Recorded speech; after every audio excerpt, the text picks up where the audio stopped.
नमस्कार दोस्तों, मैं कमल बागतलिया हाजिर हूं फिर आपके सामने लेकर एक और नया कथासार। कथासार इस तरह से है कि सावन के महीने में भगवान शिव को जलाभिषेक करने का बहुत बड़ा महत्व माना जाता है। और अभी जो सावन का महीना शुरू हुआ है उसमें हर भक्त शिव को जलाभिषेक करने के लिए उत्साहित है, लालायित है, प्रसन्नचित्त है। जलाभिषेक करने का मानव के मन में यह मन बनता है, यह आशा होती है, उम्मीद होती है, लगन होती है कि हम कावड़ यात्रा करके एक स्थान से जल लेकर अपने कंधे पर किसी पात्र में किसी तरीके से उसको शिव मंदिर तक ले जाएं और शिव का जलाभिषेक करें। और कावड़ जो लेकर आता है उसे कावड़िया कहा जाता है। कावड़ यात्रा के दौरान एक बांस की लकड़ी होती है, उसके दोनों ओर डोरी से लकड़ी की टोकरी या कलश बांध लिए जाते हैं और उनमें गंगाजल रखकर या भरकर किसी नदी से, तालाब से या जहां से जल लिया जा सकता है वहां से लेकर हम शिव मंदिर तक जाते हैं और भगवान शिव को बड़ी आशा से, लगन से, श्रद्धा और भक्ति के साथ समर्पित करते हैं, उनका जलाभिषेक करते हैं। जलाभिषेक और कावड़ के दौरान भक्त को कावड़ ले जाते समय पूरी पवित्रता और शुद्धता का ध्यान रखना पड़ता है। उसे नंगे पैर रहना पड़ता है, बिना नहाए कावड़ के हाथ नहीं लगाना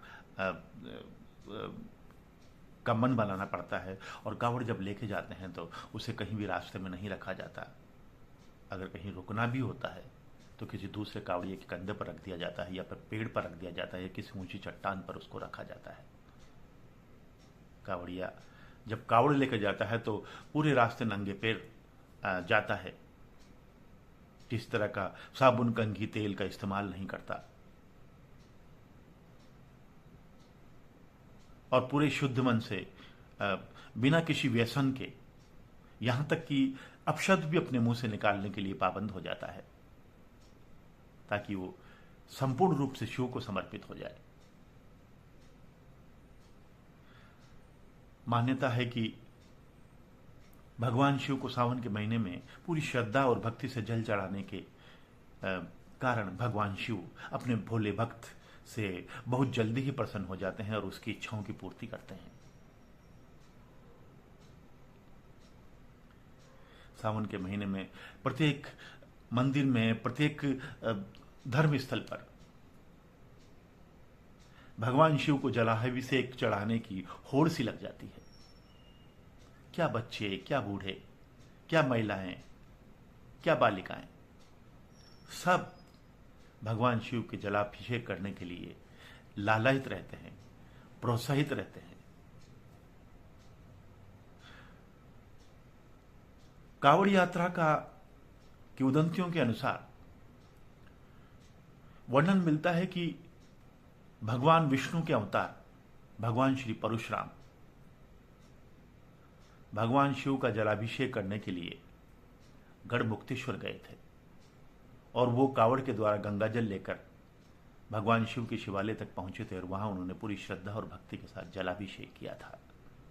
कहा जाता है कि तभी से कावड़ यात्रा का प्रारंभ हुआ। यह भी कहा जाता है कि श्रवण कुमार ने अपने माता पिता को कावड़ के द्वारा तीर्थ यात्रा करवाई थी।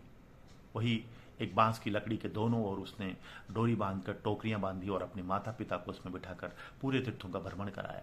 कहा जाता है कि तब से भी कावड़ यात्रा की शुरुआत होती है। महापुराणों के अनुसार यह भी मिलता है कि भगवान शिव ने सागर मंथन के दौरान जो विष निकला था उसको सृष्टि की रक्षा के लिए पी लिया, ग्रहण कर लिया, जिससे उनका कंठ नीला हो गया और उनको पूरे शरीर में जलन हो गई। तब देवताओं ने भगवान शिव को जल समर्पित कर कर उनकी अग्नि को शांत किया। यह भी कहा जाता है कि भगवान शिव के महान भक्त रावण ने घोर तपस्या की और उसके बाद कावड़ से भगवान शिव को जलाभिषेक किया। तो दोस्तों, मेरे भक्त साथियों, कावड़ यात्रा का महत्व इस सावन के महीने में बहुत ही महत्वपूर्ण होता है, बहुत ही विशेष होता है, बहुत ही आनंददायी होता है और शिव को प्रसन्न करने वाला होता है। भारत में कावड़ यात्रा 2 बार निकाली जाती है। एक तो फागुन महीने में जो महाशिवरात्रि के दिन पूरी होती है, उस दिन शिव को जल अभिषेक किया जाकर उस कावड़ यात्रा को महाशिवरात्रि के दिन समाप्त किया जाता है। और दूसरी होती है सावन के महीने में श्रावणी शिवरात्रि के दिन ये पूरी होती है और इसे भी भगवान शिव के जलाभिषेक करने के बाद ही पूरा किया जाता है। हर भक्त की, हर प्रशंसक की अपने शिव भगवान को रिझाने के लिए बहुत ही कोशिश रहती है, बहुत ही प्रयास रहते हैं कि भगवान शिव को वो जल समर्पित करे और अपनी सभी मनोकामनाओं की पूर्ति के लिए भगवान शिव से प्रार्थना करे, निवेदन करे, उन्हें प्रसन्न करे। भगवान शिव बहुत भोले हैं, सभी देवों के देव हैं, जल्दी ही प्रसन्न हो जाते हैं अपने भक्त से। इसीलिए कहा जाता है कि भगवान शिव को अगर पूरी श्रद्धा और मन से एक लोटा जल भी समर्पित किया जाए, जलाभिषेक किया जाए, तो भगवान शिव अपने भक्त की मनोकामनाएं पूर्ण करते हैं, उनसे प्रसन्न रहते हैं। सावन के महीने में तो लोग भगवान शिव को प्रसन्न करने के लिए पूरे सावन भगवान शिव का जलाभिषेक करते हैं, पूजा अर्चना करते हैं, बेलपत्र, शमीपत्र, पुष्प, आंख, धतूरा, जो भी भगवान को समर्पित करना चाहे वो समर्पित करते हैं और अपनी मनोकामनाओं की पूर्ति के लिए उनसे प्रार्थना करते हैं। भोले भाले भगवान शिव अपने भक्तों से हमेशा प्रसन्न रहते हैं, हमेशा खुश रहते हैं। भोलेनाथ की लीला, भोलेनाथ की कृपा, भोलेनाथ की दया का कोई बखान नहीं है। भोलेनाथ तो हर हाल में भोलेनाथ है। कहा जाता है कि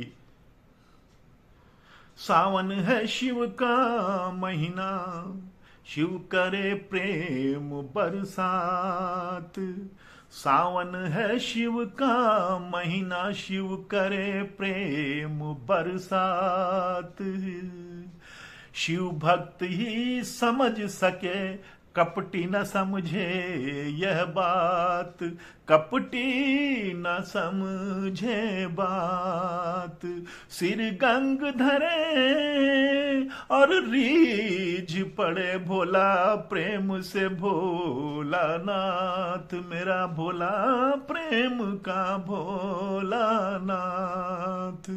भोला मन और भोला समर्पण, मेरा बम बोला भोला नाथ, मेरा बम बोला भोला नाथ, मेरा बम बोला भोला नाथ। तो नमस्कार दोस्तों, भगवान शिव को प्रसन्न करते रहिए, जलाभिषेक करते रहिए और अपनी मनोकामना की पूर्ति के लिए भगवान शिव से प्रार्थना करते रहिए। जय जय भोलेनाथ, हर हर महादेव, श्री शिवाय नमस्तुभ्यम। तो दोस्तों, मिलते हैं फिर अगली बार लेकर एक और नया कथा सार। तब तक के लिए धन्यवाद, आभार, प्रणाम। जय श्री कृष्णा, जय श्री राम, हर हर महादेव।